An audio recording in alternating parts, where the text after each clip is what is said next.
नमस्कार. कल्पनास किचनमध्ये तुमचं सर्वांचं स्वागत. आज मी तुमच्याबरोबर गोंड्याचे पाव हे अजून एक पाठ्यप्रभू रेसिपी शेअर करणार आहे. पहिलं आपण गोंड्याचं साहित्य बघूया. गोंडा म्हणजे ईस्ट.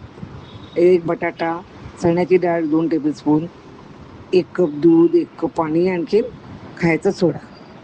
तर बटाटा पहिला मी कापून घेते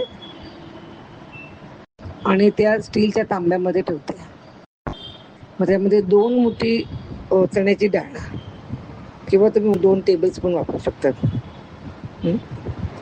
मग खायचा सोडा आहे ना, तो 1/3 टीस्पून आणि बाजूला ठेवायचं. तिकडे मी दुसऱ्या टोपामध्ये 1 कप पाणी, 1 कप दूध घेतले आणि ते मी गरम करणार. दूध चांगलं उकळलं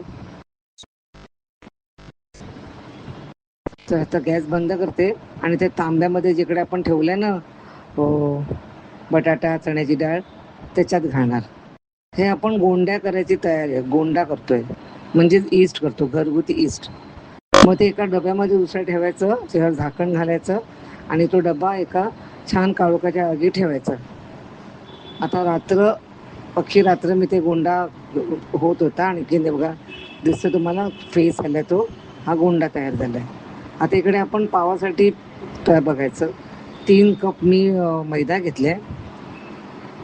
मग त्याच्यामध्ये मी 1 टेबलस्पून तूप घेते, साजूक तूप. आता हे तूप घातलंय ना, ते मैद्यामध्ये चांगलं चोळून घ्यायचं, रबिन. हे खूप इम्पॉर्टंट टिप आहे आणि ही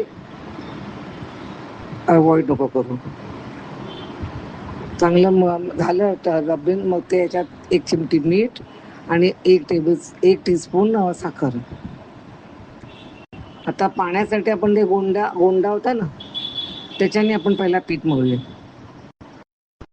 म्हणजे मिक्स करूया, मळायचं नाही सगळं पीठ.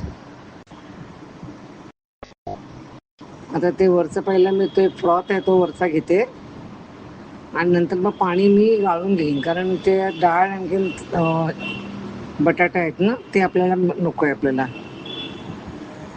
मग मी इथं गाळण्याचा वापर करते आणि जे काय ते पाणी झालंय दूध आणि पाण्याचं, ते मी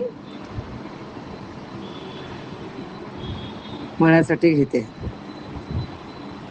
तर हे पाणी आपल्याला पुरेसं नाही आहे. आपल्याला एकदम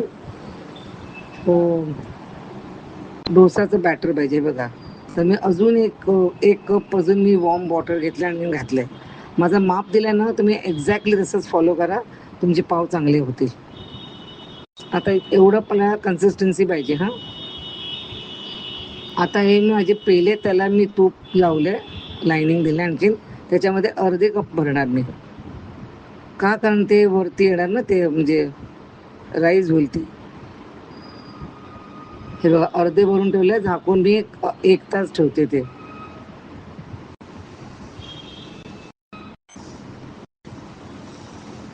आता पाहू शकता तुम्ही 1 तास झाला.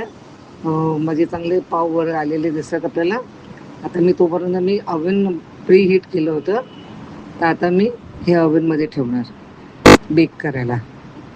आणि हे मी 30 ते 50 मिनटं ठेवणार आणि 180 डिग्री सेल्सिअसवर बेक करणार. वाव, आपले पाव तयार आहेत. पाहू शकतात आपले पाव तयार झालेले आहेत. आता खूप गरम आहे, पण तुम्हाला दाखवायसाठी म्हणून मिळतं, नाहीतर ते थंड करत ठेवायचं आणि मग काढायचे. आता हे पाव तुम्ही कशावरही खाऊ शकता, दुधाबरोबर, मटणाबरोबर. पण आम्ही पाठ्याप्रभूंना आमरस घेतो खायला. खूपच टेस्टी रेसिपी होते. नक्की ट्राय करा.